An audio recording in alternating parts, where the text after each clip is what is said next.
1 October দিবাগত রাতে 180 থেকে 200টি ক্ষেপণাস্ত্র ছুড়ে ইসরায়েলকে কাঁপিয়ে দেয় ইরান। সপ্তাহ ঘুরতে না ঘুরতেই 5 অক্টোবর রাতের ঘটনার পর মধ্যপ্রাচ্যে নতুন উত্তেজনার ঢেউ। সেই রাতেই একটি ভূমিকম্প 4.5 রিক্টার স্কেলে ইরান ও ইসরায়েলকে একই সঙ্গে কাঁপিয়ে দেয়। কিন্তু এটি কি শুধুই একটি প্রাকৃতিক দুর্যোগ, নাকি ইরানের গোপন পারমাণবিক পরীক্ষার ফলে তৈরি হয়েছে? এমন শঙ্কার কথা বলছে India.com। সেদিন রাত 10:45-এ ইরানের সেমনান প্রদেশের আরাদান শহর ছিল ভূমিকম্পের কেন্দ্রবিন্দু। কম্পনের গভীরতা মাত্র 10 কিলোমিটার, ফলে এটি তেহরান থেকে 110 কিলোমিটার দূরে অনুভূত হয়। এই কম্পনের ফলে মানুষ আতঙ্কিত হয়ে উঠেছিল, বিশেষ করে যখন একই রাতের কিছু পরে ইসরায়েলেও একটি কম্পন অনুভূত হয়। ইউরোপীয় ভূমধ্যসাগরীয় ভূকম্পন কেন্দ্র EMSCর প্রতিবেদনে বলা হয়েছে, রাত 12টার দিকে সেখানে একটি ছোট ভূমিকম্প ঘটে। কিন্তু ভূমিকম্পের পরপরই ইসরায়েলে কেন নতুন করে যুদ্ধের গন্ধ টের পেতে থাকে? কারণ এই কম্পন নিছকই একটি ক্ষণস্থায়ী ভূমিকম্পের চেয়ে অনেক বেশি।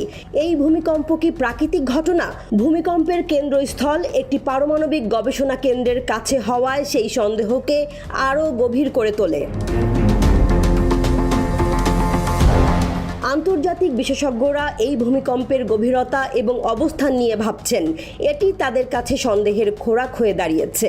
ইরান তাদের স্বাধীনতা ও সার্বভৌমত্ব রক্ষার জন্য বদ্ধপরিকর। ফিলিস্তিনের নিপীড়িতদের সহায় ইরান বিশ্বের কাছে তাদের সামরিক শক্তি প্রদর্শন করতে চাচ্ছে এবং এটি করার জন্য তারা আধুনিক প্রযুক্তির দিকে নজর দিচ্ছে।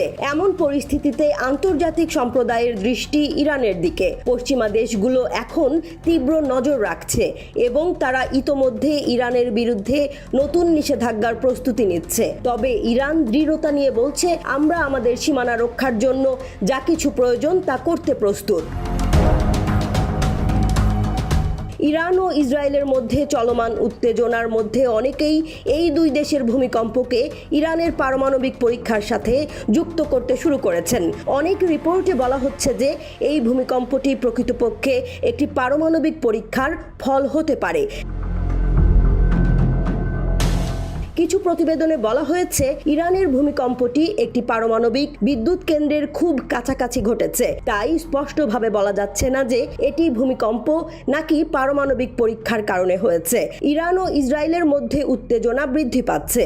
গত 1 অক্টোবর ইরান ইসরায়েলে প্রায় 200টি মিসাইল দিয়ে আক্রমণ চালায়। এরপর ইসরায়েল কঠোর প্রতিশোধের হুমকি দিয়েছে।